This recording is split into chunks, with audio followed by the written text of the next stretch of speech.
그때의 제자들이 예수께 나와 가로되 천국에서는 누가 크니까?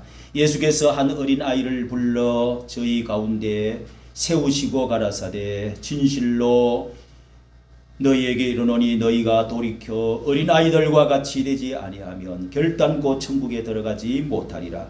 그러므로 누구든지 이 어린아이와 같이 자기를 낮추는 그이가 천국에서 큰 자니라.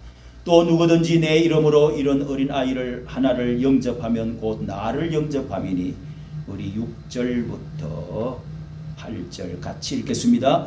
누구든지 나를 믿는 이 소자 중 하나를 실족게 하면 차라리 연자 맷돌을 그 목에 달리우고 깊은 바다에 빠뜨리우는 것이 나으니라. 실족게 하는 일들이 있음을 인하여 세상에 화가 있도다. 실족게 하는 일이 없을 수는 없으나 실족게 하는 그 사람에게는 화가 있도다.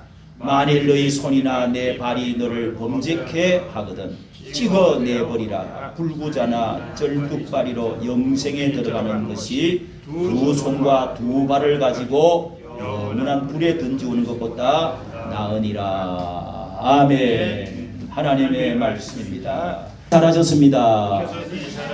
제가 사랑하는 자여 내 영혼이 하면은 옆에 분들과 오른쪽 왼쪽 또다시 인사합니다. 사랑하는 자여 내 영혼이 잘 땐 것 같이 범사가 잘 되고 강건하기를 원합니다. 아멘.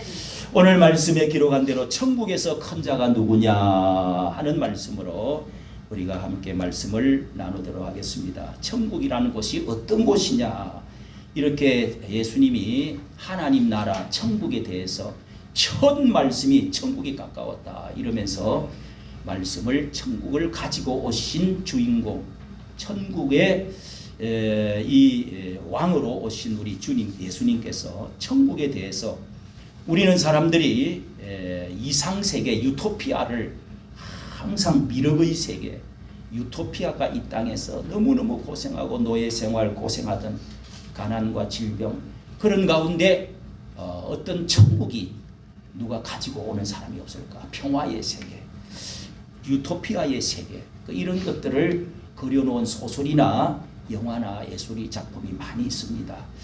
그러니까 다윗의 왕과 같은 그런 다윗의 그 조상, 위대한 우리의 영토가 확장되고 평화롭고 부귀영화 그렇게 살던 다윗과 솔로몬의 같은 그런 나라가 예수님이 메시아가 오셔서 세울 거라고, 그래서 예루살렘에 올라가면 다윗과 같은 왕국을 세울 것이라고 예수님이 기띵을 여러 번 했습니다.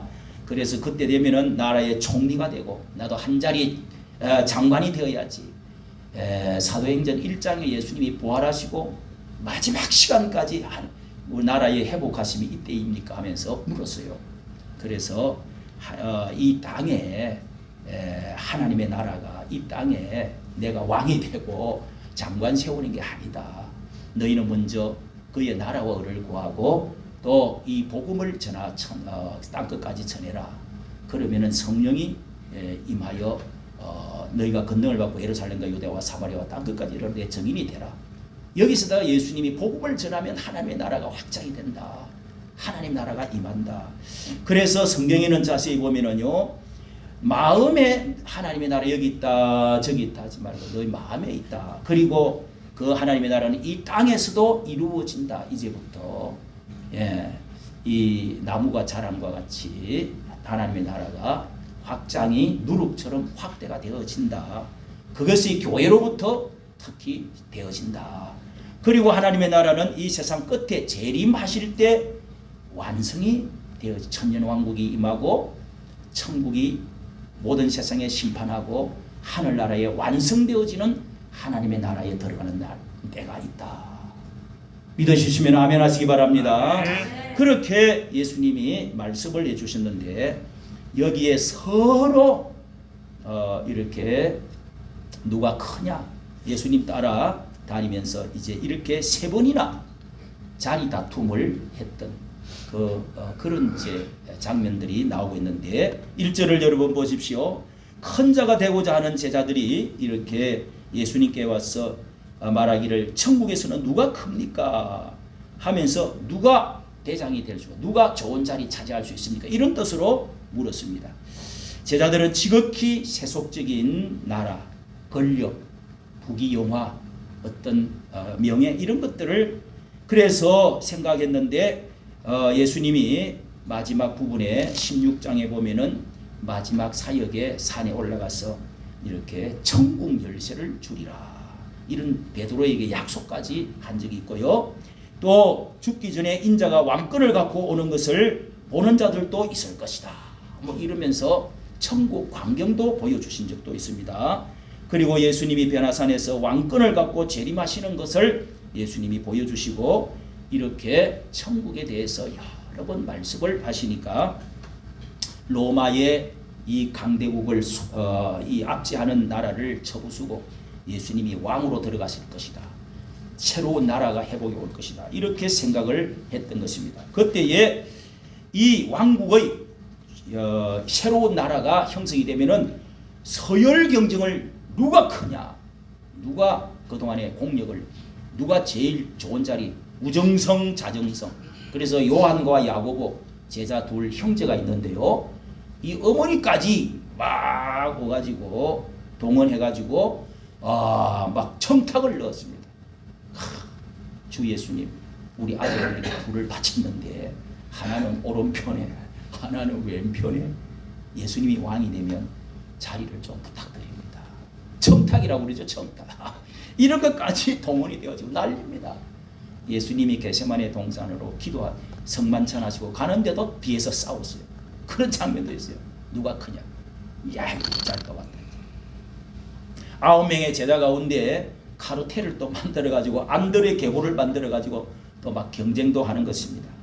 뭐 나는 또 베드로파 뭐 이런 것도 하고 그러면서 이렇게 세 명을 또 뭐 이길 수가 있다고 이렇게 생각하고 또 이 단체도 꾸미기도 하고 이렇게 서로 서열 경쟁을 했다 하는 말씀이 나옵니다. 여러분, 정치가들에게 있어서 특히 또 판검사들의 사법부에서도 회사에서도요, 군인 사이에서도 남자 세계에서는 이 세상에서는 서열이, 옛날에는 왕정시대, 전제군주시대 서열이 너무도 무섭게 강하고, 우리 동양에서는 또 이렇게 종적으로 위로부터 왕 대신 그리고 또 가부장 해서 할아버지, 뭐 아버지, 북권 이런 것들이 강해가지고 종적으로 모든 것을 줄을 세웠어요. 그래서 어떤 위계 질서 이런 것이 딱 갖추어져 있었는데, 그런 폐쇄적인 사회일수록요, 이렇게 누구의 이름이 먼저 나오나, 누가 머리가 대강이 되느냐, 대강이라는 이 머리를 말합니다. 누가 머리가 되느냐, 뭐 이렇게 순서에 자기 이름이 먼저 나오느냐 안 나오느냐, 누구의 사진이 먼저 나오느냐 안 나오느냐, 의사결정이 누가 먼저 나와서 발언을 하느냐, 누가 어떤 자리에 의자에 앉느냐, 이런 거 여러분 우리 속에는요 엄청 그런 게 많습니다. 없는 것 같아도요 착 펼쳐. 오늘은 누가 사회를 보고 누가 사진 찍을 때도요 서열 이거 아주 굉장히 중요시합니다. 심지어 교회에서도요 이런 서열을 많이 따집니다. 이렇게 해서 피라미드처럼 제일 위에 정점에 누가 있고 제일 아래에는 누가 있고, 이런 피라미드처럼 이렇게 되어진 교회를 개혁을 하려고 했던 것이 바로 종교개혁입니다. 여러분. 누가 교회는 수장이 없다, 다 형제다, 다 똑같아, 하나님 한 분만 우리의 주님만 왕이시다, 주님이시고 우리는 다 그 안에서 같은 형제요 섬기는 자들이다. 형제끼리 무슨 동생이라고 해가지고 계급이 낮고 그런 게 어디 있어요? 예? 엄마 아빠의 계급이 있나요? 가정 안에 뭐가 계급이 있나요? 그래서 사람들은 본의 아니게 섬기는 자리, 권력을 행사하는 자리, 이런 서열 싸우는 불신자들의 사고방식이 교회 안에도 많이 있습니다. 발전기금이라고 그래갖고요, 교회가요 정치보다 더해요. 아주 무슨 단체 무슨 뭐 총회 만들어가지고요 거기에 수장이 되려고 뭐 돈을 공공연히, 목사가 이런 말을 하면 되는지 모르겠습니다만, 공공연히 비밀이요 공공연한 비밀. 5억을 쓰면 떨어지고요. 10억을 쓰면 당선된다는 말이 있어요. 그렇게 돈들이 많이 오고 갑니다. 자, 이렇게 여러분 교회 안에도 이렇게 서열 경쟁이 있고 다른 사람을 본의 아니게 짓밟고 올라가야 죽여야 내가 사는 이런 사회가 열등적인 사회입니다. 이런 사회가 혁명이 일어나고 아주 이런 사회가 민주화가 덜 된 그런 나라, 수준이 낮은 나라입니다. 이런 교회가 천국이 아니라 지옥이 될 수가 있는 것이죠. 이런 교회는 절대로 부흥할 수가 없습니다. 여러분 2절 3절을 보십시오. 어린아이와 같이 되어야 천국에 간다. 이렇게 말씀을 합니다. 너희가 돌이켜 예수님께서 실물 교육을 딱 하시기 위해서 어린아이를 하나를 그 뭐 엄마 아빠 따로 하도 많이 다니니까 그냥 와글와글 그렇게 야 어린아이가 오는 것을 마가복음 10장에는요 저리 가자 저리 가 저리 가 아 뭐 하는 거예요 제자들 이렇게 빨리 정리 좀 안 하고 막 어린애 저리 가라 애들은 가라 애들은 가라 이제 이렇게 옛날에 여러분 시장의 약장수 이렇게 애들은 저리 가라 애들은 돈도 없는 게 시끄럽게 말해 방에 꼭 놀지 말고 애들은 가라 코미디에서도 많이 하잖아요. 그렇게 했는데 예수님이 어린아이들을 내게 오는 것을 금하지 말라. 천국은 이런 자의 것이니라. 무릎에 꿇 앉혀놓고 예수님이 안수기도도 해준 말씀이 있고요. 오늘 여기는 아이를 딱 세워놓으시고 어린아이들과 같이 되지 않으면 결단코 천국에 들어갈 수가 없다. 여러분 예수 믿는 사람이라고 예수를 믿어야 천국 간다며 그런데 어린아이 같이 되지 않으면 결단코 천국 못 간다. 여기는 깊은 뜻이 해석을 해야 되죠. 진짜 예수님을 믿은 사람은 어린아이 같이 된다는 겁니다. 어린아이 같은 성품을 예수님을 닮게 된다. 예. 곧 나를 영접한다는 말이 있잖아요. 어린아이를 영접하면 나를 영접하는 것이다. 이게 예수님은 어린아이와 같다. 그러니까 예수님을 영접한 사람은 바로 어린아이 같은 심정을 갖게 된다는 그런 성품을 갖게 된다는 것입니다. 그런 사람이 천국이 그 안으로 들어온다는 것입니다. 그런 사람이 예수님이 안에 들어가서 계신다는 그 마음을 주관하고 계신다 하는 뜻입니다. 할렐루야. 아멘. 18세기에는요 민중의 가치를 말했습니다. 19세기에는 여자의 가치를 20세기에서는 어린아이의 가치를 발견했다고 그렇게 역사가들은 말하는데 예수님은 2000년 전에 어린아이의 가치를 이렇게 발견하고 참 예수님의 인격을 오늘 이 사회를 너무도 평등하게 존경시키는 이런 일들을 하신 것이죠. 어린아이는 젖을 먹고 편안히 누워서 있으면 그저 엄마만 쳐다보는 것. 제가 제일 좋아하는 사람은 지금은 손자보다도 더 이쁜 게 하나가 있어요. 누군지 아세요? 손자들이 또 이뻐요. 보송보송 할아버지 그 말 한마디가 마음이 막 녹아버려요. 그래서 전부 다 이렇게 손자 낳고 나면 전부 사진을 받고 갖고 전부 이제 손자들 얼굴을 다 내요. 근데 이 손자들이 커가고 잘 안 와 이제 안 오면은 제일 좋은 첫째가 누군지 아세요? 강아지요, 강아지. 와, 우리 강아지 똥강아지인데요. 이 강아지는요 누가 얻어서 왔어 그냥. 이거는 뭐 돈도 주고 사본 것도 아니야. 이쁘지도 않아. 그런데 이놈이 말이죠. 털이 나면 털이 너무 이쁘고 피부도 이쁘고 눈알이 그냥 그저 잘 때도 주인만 쳐다보고 자. 놀 때도 주인만. 어디 갔다 오면 그냥 저 대문 바깥에서 우치 소리를 듣는지 다 주인만 눈동자. 그래 여러분 어린아이들이 편안하게 엄마 품에 안겨만 있어도요 행복해 보입니다. 이 아이를 내가 운명을 내가 이 아이를 정말 행복하게 키워야지.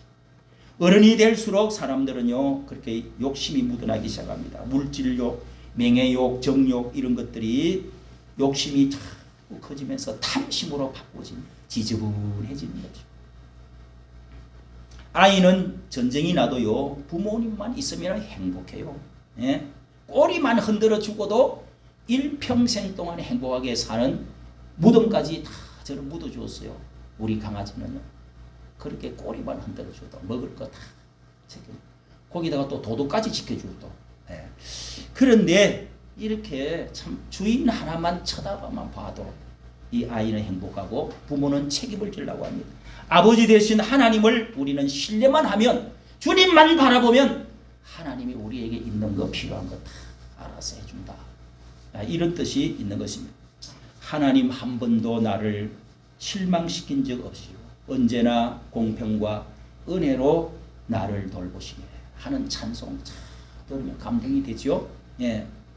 요즘 저는 참 이렇게 나이가 먹으면서 제가 여기에 올 때만 해도 우리 제가 보일러를 4층에다가 바닥에다가 그 밑에 비닐 하나 걸고 그다음에 모래를 다 지어서 모래 또 세멘트 지어 올라가지고 제가 바닥을 다 깔았는데 그게 스티로폼을 안 넣으니까요 그렇게 추울 수가 없더라고요.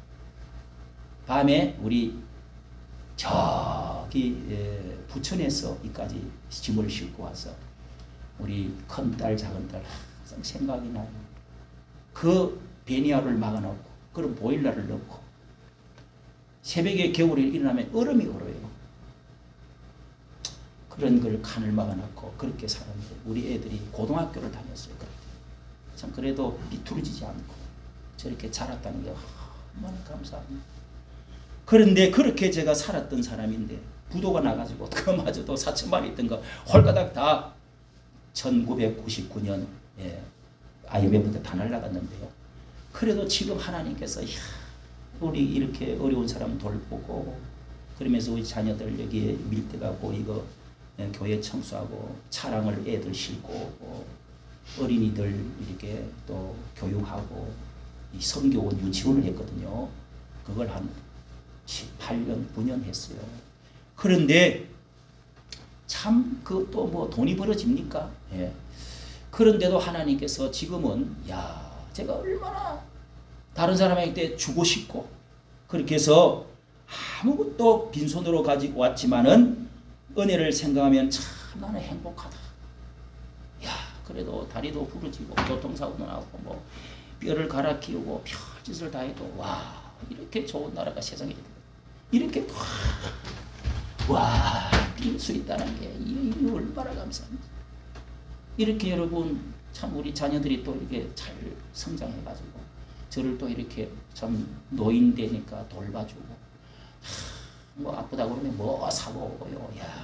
뭐 여행도 시켜주고 또 물질적으로 또 모자람도 없고 그래서 나는 어떻게든지 베풀어야 되겠다 요즘은. 그래서 내일 우리 모레 목사님들 10명이 제가 돈 걱정하지 말고 무조건 오라 해가지고 어디를 갑니다.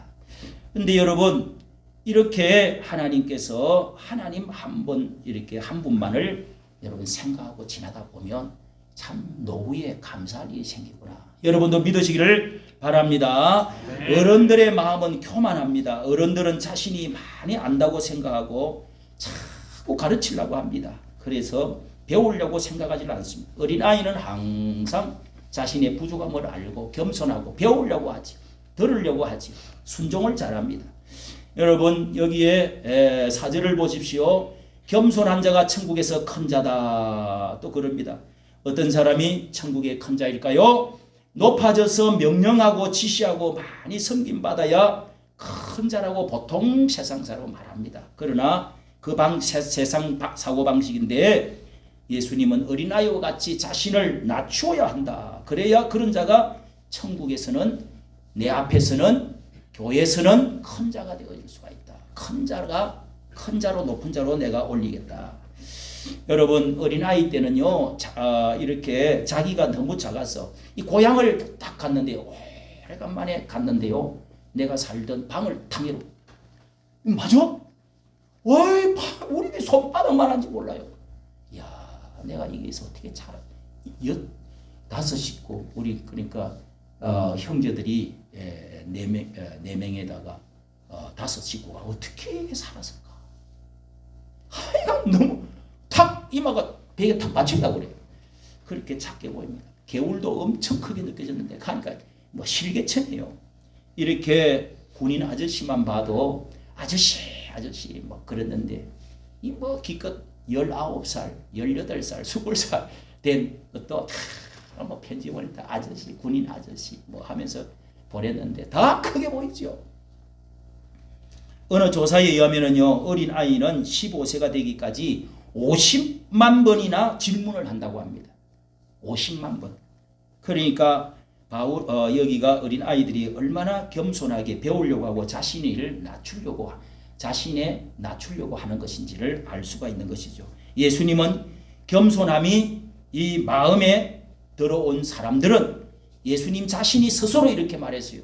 나는 마음이, 마태복음 11장 29절 유명한 말씀이죠. 나는 마음이 온유하고 겸손하니 너희들은 내게 와서 나의 멍에를 메고 내게 와서 배우라. 내 짐은 쉽고 가벼움이니라. 내가 이렇게 짐을 많이 지어주갖고 부리 먹으려고 하는 그런 교훈이 아니다. 내 짐은 쉽고 가볍다. 내게 와서 나는 마음이 온유하고 겸손하다. 그래서 천국이 예수님을 받아들이면 온유와 겸손이 들어오는 성품화되어지고 천국이 임해진다는 거예요.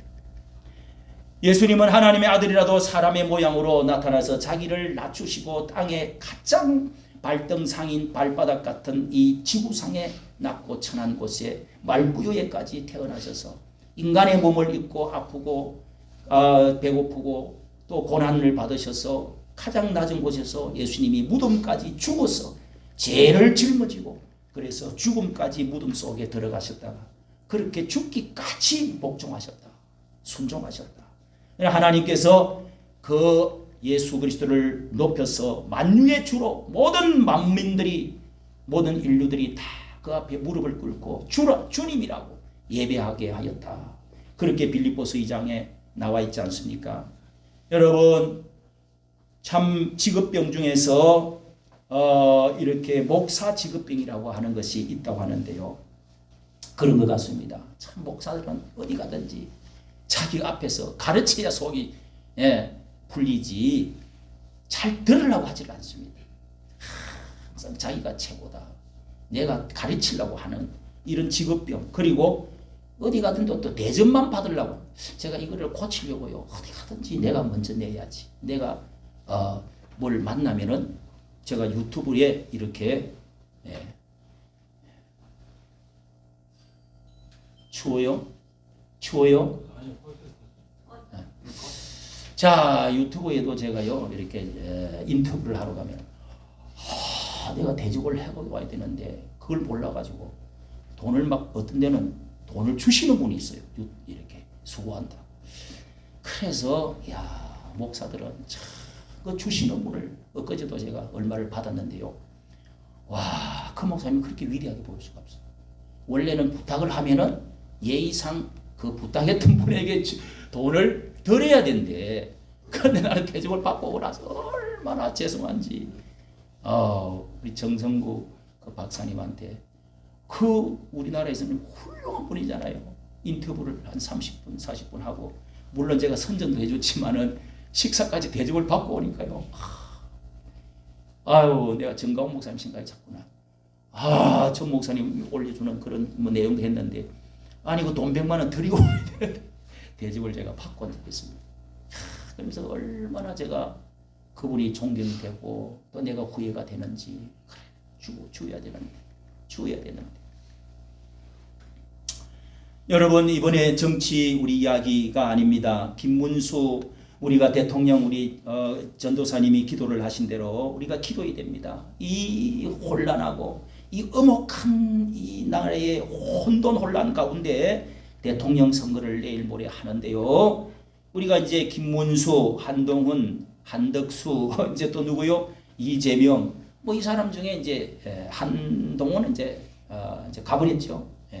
어제 떨어져 버렸고 그렇게 대통령이 될 텐데 제가요 나는 성경적으로 목사로서 그리고 기독교적인 가치로서 자유민주주의 가치로서 누구냐 나는 김문수가 좋아 성경에 맞아 다윗에도 맞춰보니까 맞아 계속 올렸어요. 근데 한덕수가 나타나가 또 누군지 모르겠어. 그래갖고 이거 이런 거 하면 걸려요? 선거법에 걸립니까? 아직은 아니죠? 기지단에 걸려요. 그래가지고 고민이 엄청 되는 거예요. 아유 여보, 한덕수가 통합하는 데는 그 사람이 전주 사람이고 그 사람 뭐냐 하버드 대학 가고 미국하고도 경제도 막 인격도 갈록도 저쪽에도 있다가 또 왔으니까 얼마나 좋아. 그런데 계속 제가 고민을 하고 여기 섰다가 저기 섰다가 하다가 기독교적인 관점에서 그분도 부인도 엄청 신앙이 좋은 분이야. 또 그분도 또 뭐 어느 교회요? 그 어디 교회에 또 열심히 다니시더라고. 개신교 교인으로 딱 돼가지고. 그런데 여러분 저는 김문수의 여러분 말을 보십시오. 그분의 과거를 보십시오. 그의 눈을 여러분 자세히 눈동자를 보십시오. 그리고 그의 태도, 청년들을 끌어안는 노동자 청년들에 대해서 말을 하다가 막 울먹인 적이 있어요. 거짓이라고 난 생각하지 않습니다. 노동자들에 대해서 20년 동안이나 감옥에 가가면서 전태일 노동자들을 위해서 저 청계천의 피복 공장에서 얼마나 고생했던 그 심정을 보십시오. 그리고 이렇게 이번에 떨어졌던 홍준표 편지를 쓴 걸 여러분 읽어보십시오. 가장 앞장을 서셔야 됩니다. 끌어안는데요. 홍준표, 한덕수 제일 먼저 통합을 하고 내가 먼저 통합을 하겠다. 같이 하겠다. 제일 먼저. 그렇게 해서 이번에 이 한동훈이가 돼야 되는데 홍준표가 돼야 되는데 그거를 말하는 바람에 저거는 진정 자기를 버리고 이 당을 위해서 이 나라를 위해서 통합을 말하구나. 그래가지고 이번에 당선이 된 거예요. 그리고 이 홍준표, 나경원, 안철수, 한동훈, 이철우 또 여기 인천시장 누구죠? 유정복. 유정복 여자 한 사람 또 나왔어요. 다 이름을 부르면서 올라오라 하면서요. 하나하나 위로해주고 높여주는데요. 여러분 이런 게 하루아침에 되는 게 아닙니다. 여러분. 네? 그리고 자기 아내를 이야기하고 우리 손자까지도 잠시 올라와라 이랬는데 손자는 안 올라온 게 잘했지. 그리고 부인도 올라와가지고 한 번 이렇게 어깨에 안고 이런 사람들이 여러분 높아져야 된단 말이에요. 에? 나는 아무것도 난 뭐 대통령 되려고 하는 사람도 아니고 어떻게 하다 보니까 이렇게 왔는데 오직 그저 이 나라를 위해서 뭔가 바로 한번 해보려고 뭐 옛날 뭐 했던 게 여기까지 왔다고 그렇게 겸손하게 이야기하는 것을 들었습니다. 여러분 성경에서 가장 우리는 정치적으로 정말 어떤 사람이 하나님의 마음에 합한 사람인가 성경에는 분명히 써져 있습니다. 교만한 사울 왕이 아니라 겸손한 다윗 왕이다. 이것은 성경에 많은 기록을 할애해서 일대왕 사울왕, 교만했던 사울왕, 주의 종들을 업신여기고 하나님의 말씀과 제사를 업신여기는 이런 사람들에게 결국은 불합격 받아가지고 사무엘 주의 종이 떠났습니다. 그리고 귀신이 들어왔고 자기 기름비 세우려고 군사들만 맨날 이렇게 의지하려고 하고 그러나 겸손한 이 다윗 왕은 소년이었지만은 오직 하나님 주의 종들 그리고 하나님의 말씀을 왕이 되고 나서도 주의 말씀들을 얼마나 묵상하고 주의 선지자들의 말에 또 잘 귀를 기울이고 또 죄를 지적하니까 회개할 줄 알고 이런 다윗을 하나님이 만나며 내 마음에 합한 사람이었다. 이렇게 기준점을 스탠다드 정치가로 만들었습니다. 하나님이 늘 내 종 다윗과 같이 정직히 행하여 모든 왕을 말할 때 평가할 때 다윗을 끼워 넣어서 말합니다. 내 종 다윗과 같이 정직하게 행하였다. 그렇게 하지를 못하였다. 이렇게 평가 기준으로 삼았습니다. 열심히 여러분 성경의 사울 왕과 다윗 왕을 읽으십시오. 사무엘 상하, 역대 상하를 많이 읽고 정치를 알아야 됩니다. 어떤 사람이 큰 자인지 어떤 사람을 뽑아야 되는지 여러분 다윗은 왕이지만은 겸손히 여호와를 자신의 목자로 영접하면서 여호와는 나의 목 나는 이 지상의 만인 지상의 목자 나는 지도자이지만은 왕이지만은 나의 목자는 하나님이시다. 여호와는 나의 목자시니 내가 부족함이 없으리라. 내 잔이 넘치나이다. 주의 지팡이와 막대기가 나를 안위하십니다. 인도하시니 내게 상을 베푸십니다. 그렇게 시를 엎지 않았습니까? 여러분, 우리는 무엇보다도 예수님처럼 교회 안에서 겸손하는 법을 배워야 되고 습관해야 됩니다. 어거스틴이라는 사람은요, 성 어거스틴은 크리스찬의 제일 되는 덕목은 첫째도 겸손, 둘째도 겸손, 셋째도 겸손이라고 말했습니다. 이 어거스틴에게 그 레이나라고 하는 제자가 있었는데요. 하루는 급한 일이 있어서 옆방에 제자를 불렀습니다. 여보게 레이나, 다 방에 있는가? 제자가 아무 말이 없습니다. 몇 번 부르다가 화가 나서 방에 있느냐? 하고 물었습니다. 문을 확 열었습니다. 그랬더니 어거스틴이 깜짝 놀랐습니다. 제자 레이나는 간절히 기도를 간절히 하고 있었습니다. 기도에 몰두하고 있다가 스승의 말을 듣지를 못했다는 것입니다. 어거스틴은 기도가 끝나기를 기다렸다가 이렇게 제자에게 말했습니다. 여보게 나의 목을 밟고 이 교만한 어거스틴아, 이렇게 3번 좀 외쳐주게. 그렇게 했다는 겁니다. 우리는 겸손한 자가 되어야 됩니다. 어린아이를 영접하는 자가 무엇입니까? 곧 예수님을 영접하는 자라고 5절 말씀 보십시오. 예수님을 영접하는 것이, 어린아이를 영접하는 것이 곧 나를 영접하는 것이다. 이 영접은 웰컴이라 이렇게 영어로 되어 있습니다. 웰컴, 영접하고 어린아이를 봉사하고 섬긴다는 뜻입니다. 환영한다는 것입니다. 옛날에는 어린아이들을 환영하지 않았습니다. 멸시했습니다. 어린아이들은 부정적으로 보는 사람이 많이 있었습니다. 이렇게 아이들은 시끄럽습니다. 지저분합니다. 말이 수준이 낮아서 안 통합니다. 친구가 될 수가 없습니다. 시끄럽고 떠들고 짜증나고 울고 똥 치우게 되고 그렇습니다. 그래서 애들은 가서 애나 보라 이렇게 업신여기면서 옛날에는 어린아이들을 많이 업신여겼습니다. 그런데 어린아이들만 이런 것이 있는 게 아니라 몸은 어른이 되었는데 어린아이 같은 사람들도 있어요. 예. 분명히 어른인데 행동은 어린아이처럼 철부지가 따로 없습니다. 배려심이 없고요.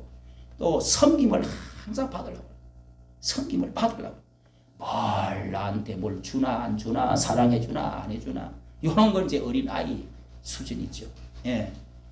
그리고 서로 간에 소리치고 조그마한 가지가 삐지고 또 싸워요. 다퉈요. 그리고 불평하고 원망합니다. 어린아이처럼 맨날 일도 안 하고 놀기만 좋아해. 게임이나 하고 앉아 있습니다.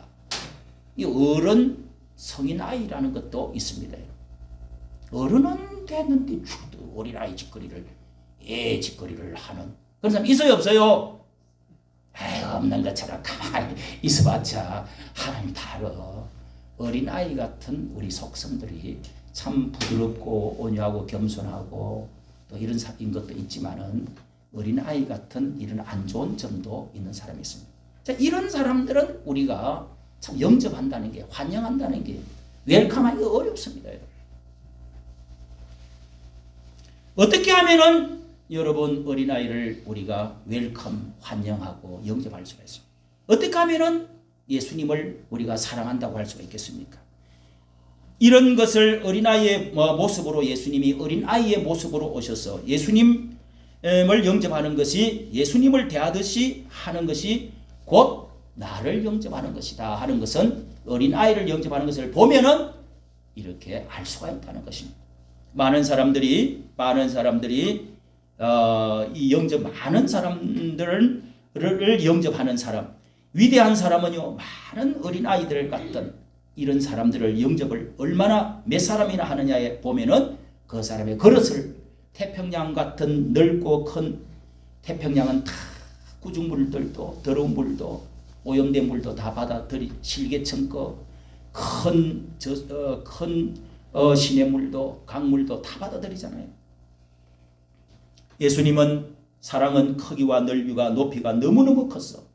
이 모든 죄인들을 다 영접하고 회개하는 자는 창녀나 매국노나 거지나 병자나 대모대장이나 이런 사람들, 거치는 사람들이나 이런 사람들, 가난한 사람들 다 예수님은 옥에 갇힌 사람들이나 이런 사람들도 다 받아들입니다.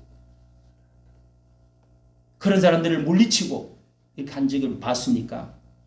여러분, 우리가 이렇게 하는 사역은 특수 사역이다. 이 교정복지 사역, 교정목회, 이렇게 그 감옥에 있는 사람들을 목사가 교목으로 가서 이렇게 얼마에 교단에서 돈을 주가지고 보내가지고, 또 경찰 목사, 또 무슨 그 고아원 경영, 또 어떤 사람들은 여러 가지 이렇게 하는 일들이 있는데요. 불황인 복지 사역, 홈리스 이런 사역을 하는 특수 사역, 장애인 복지 사역 뭐 이런 것들 하는데요. 참 여러분, 일반 사람들은 잘 몰라요. 해보지 않으면 잘 모릅니다. 이게 제가 많이 해결을 했어요. 어떻게 못났으면 저런 거 할까? 또 저거 해가지고 그 코 묻은 돈이나 얼마 벌라고 그런 거 아닌가? 이런 이 신문 보도에 보면은 그런 것들이 좀 나잖아요. 그런 게 머리 박혀 있는 것 같아. 제가 이걸 해보니까요. 이야, 내가 그렇게 생각하고 말했다가 한번 다툰 적이 또 있어요. 병원에서. 그런 사역을 하는 분에게. 야, 제가 해보니까요. 참 이게 쉬운 게 아닙니다, 여러분. 예수님의 마음을 갖는다는 게 쉬운 게 아니에요. 너희가 부지 중에 천사를 대접했다고 여기 오는 사람들 세상에서 오가 많고 버림받고 성격이 이상하고 가정에서도 같이 자녀와 부모도 같이 살 수가 없는 이런 사람들이 나는 길거리에서 자는 게 제일 편해. 제가 상담을 많이 가봤잖아요. 그게 제일 편하다는 거예요. 들어가기 싫다는 거예요. 그래서 여기저기 다녀도 길에서 죽는 사람이 많습니다. 그런 분들과 같이 산다는 게요, 쉬운 게 아니라니까요.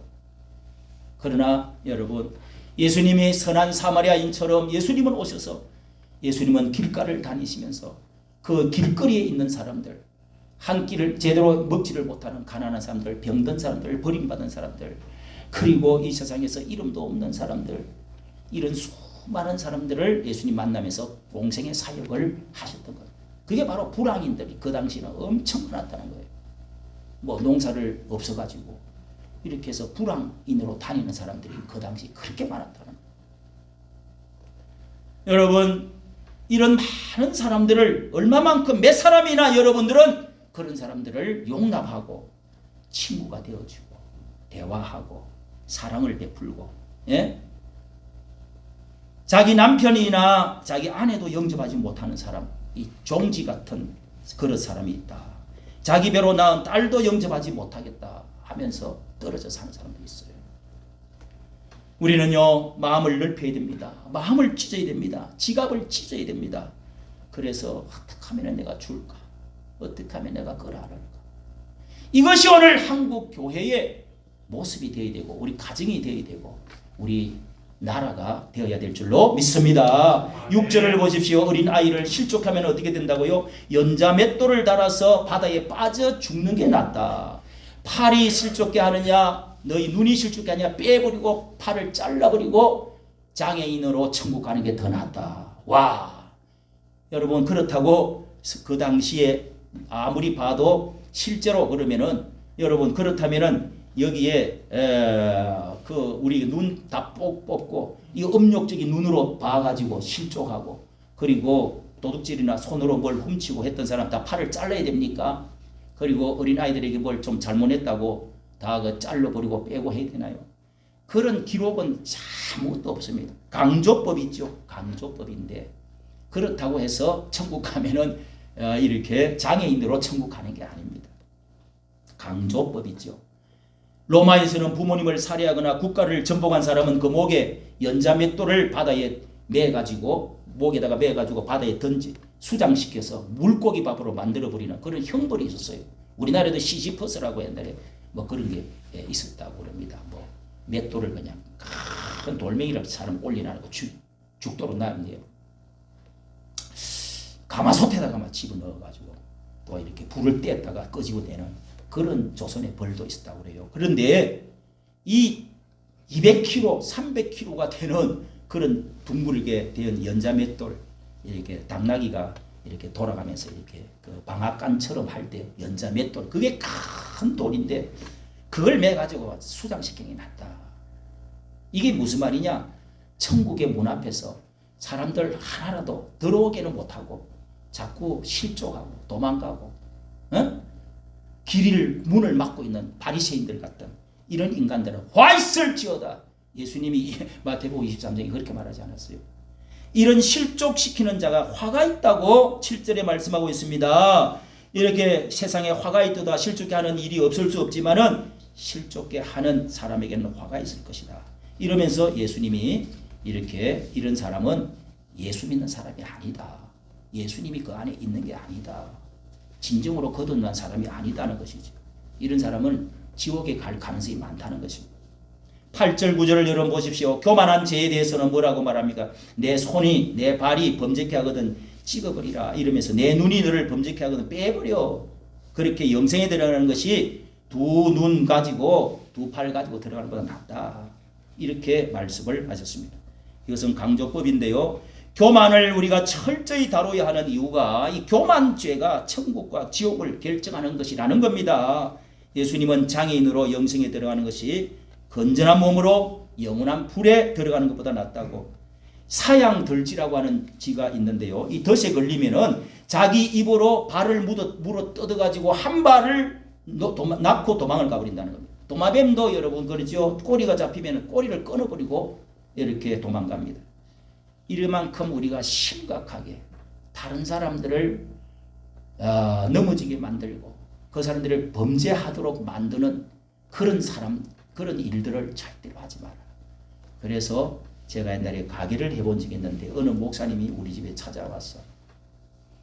조그마한 우리 큰딸을 거기다 앉혀놓기도 하고 제가 번데기도 판 적이 있어요. 떡볶이도 우리 집사람이 나와서 판 적이 있어요.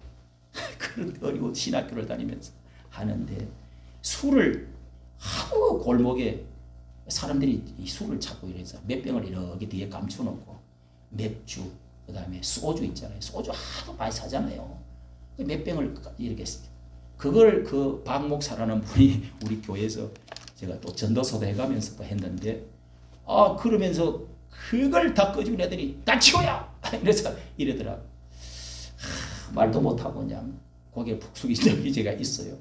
이 술 많이 팔고 이렇게 하는 것도요. 어떻게 보면은 이 남을 넘어지게 만드는 거잖아요. 청소년한테도 막 팔고 이런 것까지도 우리가 조심해야 된다. 특히 교회 안에 전도의 길을 문을 여는 사람이 큰 자이고 문을 닫는 사람이 작은 자다.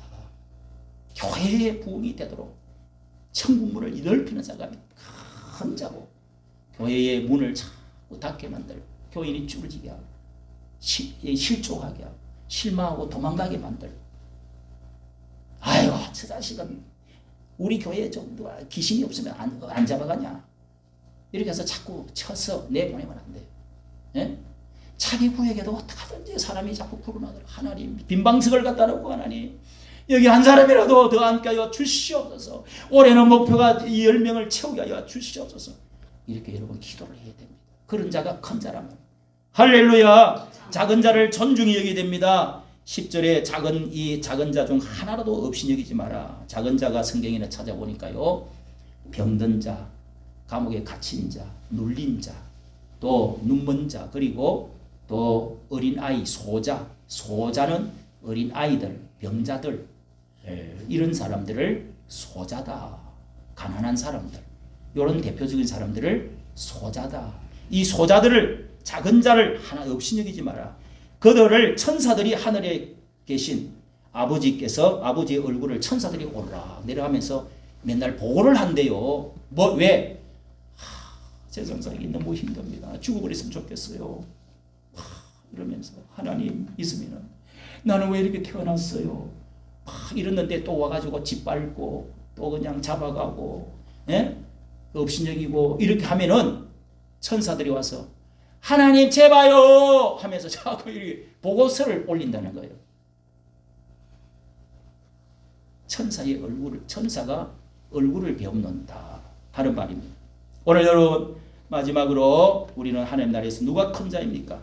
자리 가지고 싸우는 자가 아닙니다. 건세 돈을 소유한 자가 아닙니다. 어린아이 같이 겸손히 자신을 낮추고 남을 크게 보는 사람, 품이 넓은 사람, 내가 이해할 수 없는 사람을 이해하려고 하는 사람, 밑에 있는 사람을 내가 좀 더 가지고 복 받았으면 그런 사람들을 찾아가는 사람, 천국 문을 들어올 수 있도록 문을 열어주는 사람.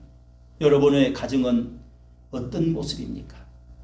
우리 교회는 천국의 분위기가 나타나고 있습니까?